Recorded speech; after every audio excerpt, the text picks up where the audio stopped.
भगवान शंकर के पास सप्तर्षियों का आगमन होता है। सातों ऋषियों ने आकर के भगवान शिव की चरण वंदना की।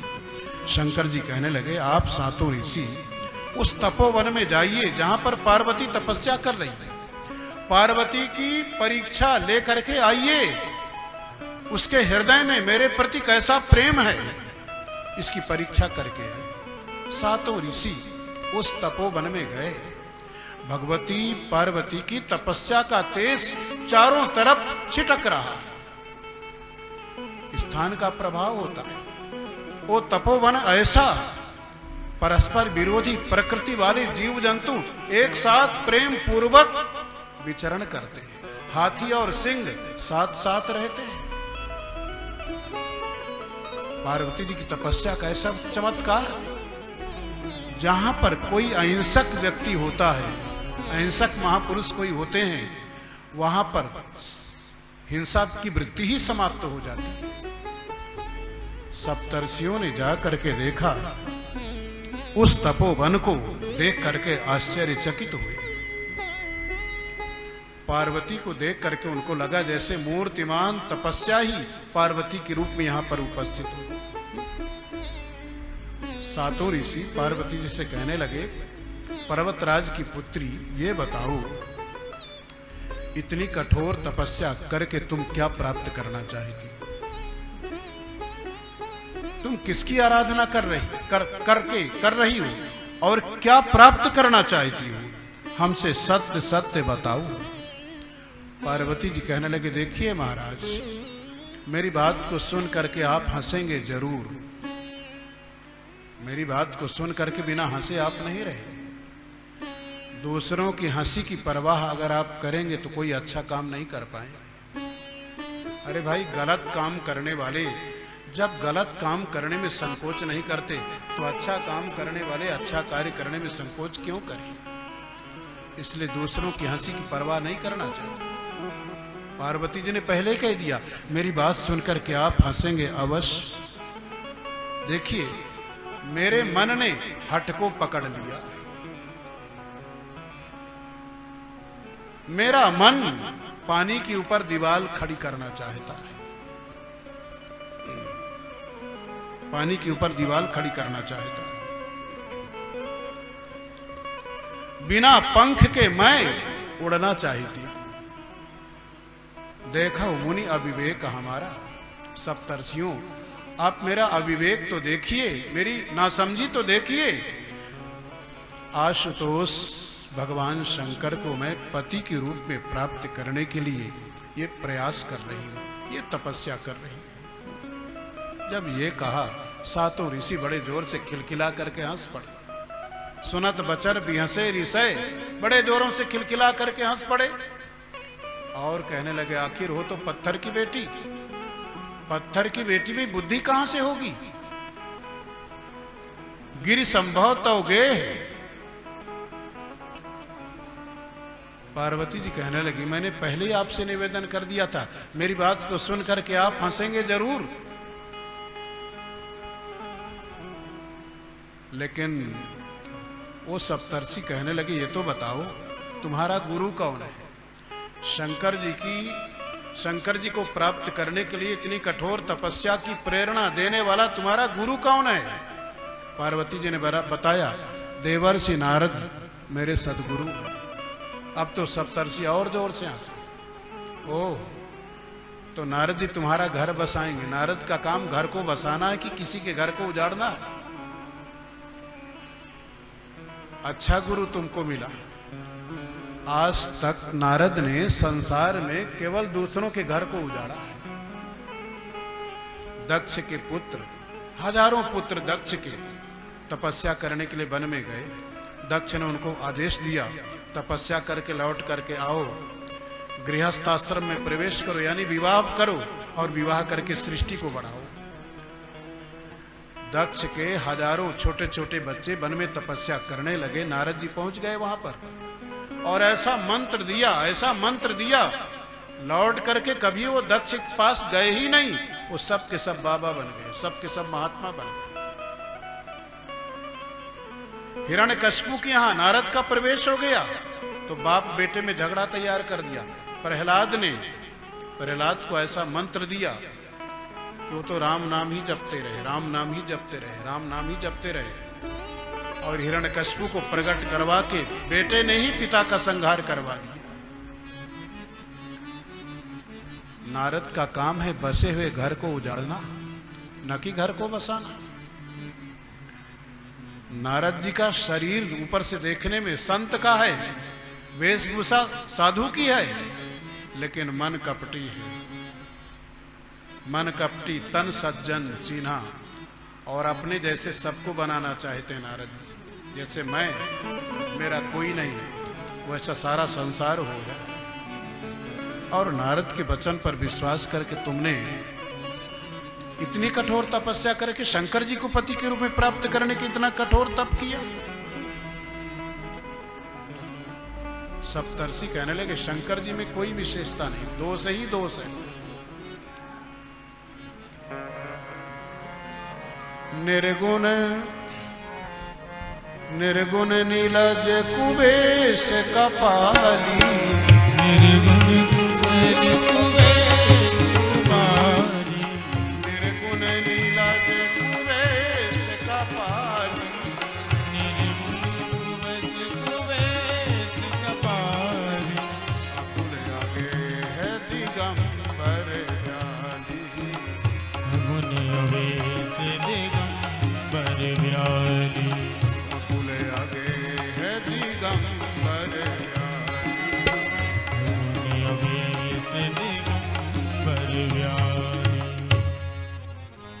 सप्तर्षि कहने लगे शंकर जी तो संसार से उदासीन है,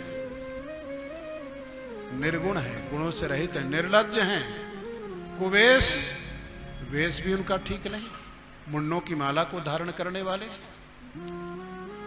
अकुल, उनके कुल का कोई ठिकाना नहीं, अगेह, घर द्वार परिवार से रहित हैं, स्मशान में भी रह लेते हैं, कहीं मांग करके खा लेते हैं, दिगंबर, शरीर में वस्त्र तक नहीं, पूरे शरीर में सर्प ही सर्प उनके होते हैं। ये 9 प्रकार के दोष गिनाए सप्तर्षियों ने शंकर जी में, 9 प्रकार के दोष आप गिन लीजिए। तुम चाहौ पति सहज उदासा, शंकर जी संसार से उदासीन हैं, निर्गुण हैं, निर्लज्ज हैं, कुबेश हैं, कपाली हैं, अकुल हैं, अगेह हैं, दिगंबर हैं, ब्याली हैं। 9 प्रकार के दोष बताए। देखिए, ऊपर से निंदा और भीतर से स्तुति है। 9 का अंक पूर्ण अंक माना गया है हमारे यहाँ। 9 का अंक घटता बढ़ता नहीं। 9 का गुणा आप करते जाओ, 9 का 9 ही रहेगा।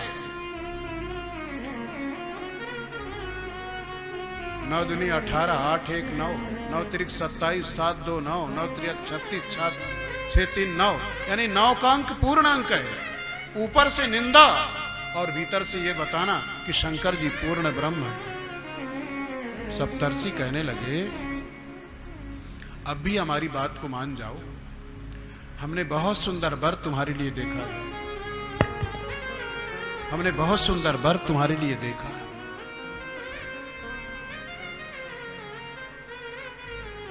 वैकुंठ में लक्ष्मीपति भगवान नारायण को के साथ में हम तुम्हारा विवाह संपन्न करवा दें। भगवान नारायण का भी वर्णन करते हैं सप्तर्षि। वहां भी उनके 9 गुणों, 9 की संख्या में उनको गुणों की गिनती करवाते हैं। अति सुंदर सुचि सुखद सुशीला, अति सुंदर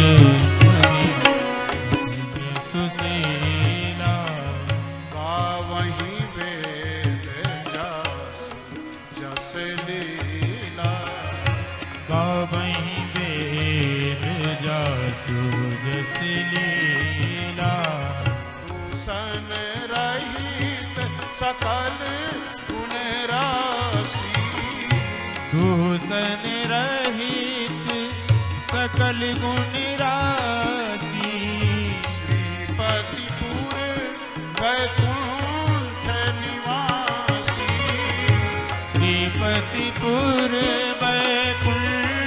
निवासी अति सुंदर सुचि सुंदर सुशीला अति सुंदर सुशीला। बहुत सुंदर वर हमने देख रखा, बहुत पवित्र शीलवान, जिनके यश का वर्णन, महिमा का वर्णन वेद भी करते हैं। श्रीपति लक्ष्मी के पति हैं, वैकुंठ में निवास करने वाले हैं। कोई दोष नहीं, संपूर्ण सद्गुणों के भंडार है।